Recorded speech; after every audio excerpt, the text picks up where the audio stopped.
Hey, what's up? Tristan from Huge Menace here. Welcome to part 10 of the Endy add-on deep dive series. In this video, we'll cover the scene operators. Endy offers two scene operators dedicated to lighting and cleanup. Let's get started. The first operator, Flare, is a random lighting rig generator. It is handy for quickly testing a scene with different lighting conditions to determine what looks good and what doesn't.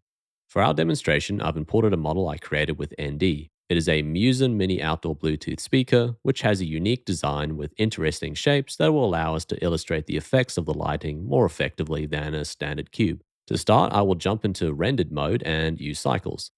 Flare also works with Eevee or any renderer you might be using.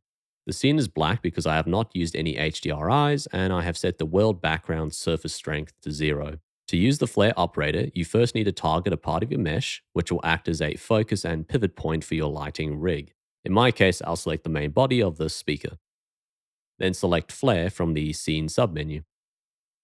Endy will create a random collection of lights with different colors, sizes, energy levels, heights, rotations, and distances from the selected target. They'll also have a look at constraint to ensure they face the target. Finally, they're all parented to an empty object created at the target's origin.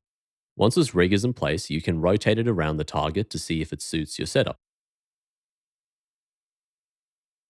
If you're unhappy with Endy's selection, press the R key to generate a new random rig. You can continue doing this until a particular set of lights catches your attention. I'll go through a couple of different iterations now and find something that looks interesting. Once you've found a rig you like the look of, you can further refine the settings.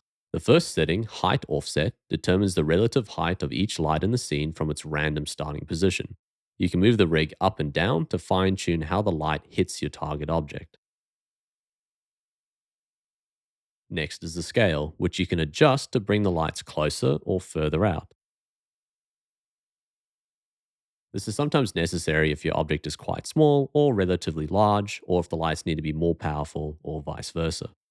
When moving the lighting rig closer or further away creates unwanted reflections in your render, you can alternatively adjust the overall intensity of the lights via the energy offset parameter. Finally, if you're not entirely sure about the color of the lights, but you're happy with their position, rotation, and energy levels, you can continue to randomize their color by hitting the C key.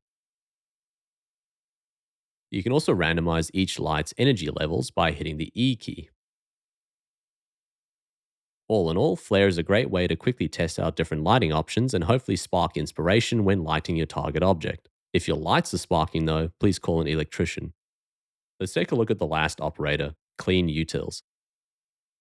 Now, I will preface this section with a strong warning. Clean utils is a destructive action and, under some circumstances, may cause irreversible changes to your scene. So always remember to save and or back up your project before running this operator.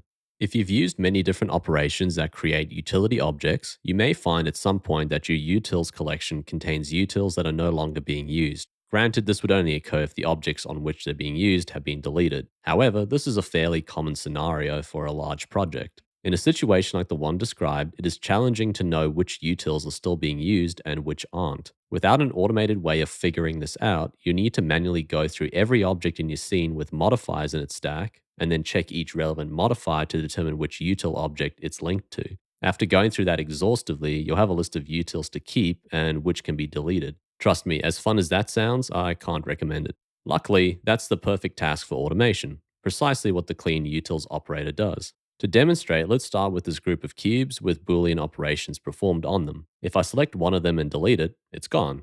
However, the utils being used by its modifiers have hung around. So, in this situation, I can quickly get rid of them by first ensuring my scene is saved and then running the clean utils operator. As you'll see, the utils collection now only contains actively used utils. Just be careful. If you have one or more objects in a collection and the collection is disabled, the clean utils operator won't be able to scan it. Therefore, any utils used by objects within it will be removed, leaving you in a slightly awkward position. Alright, join me in the following video where we'll look at the packaging operators. I'll see you there.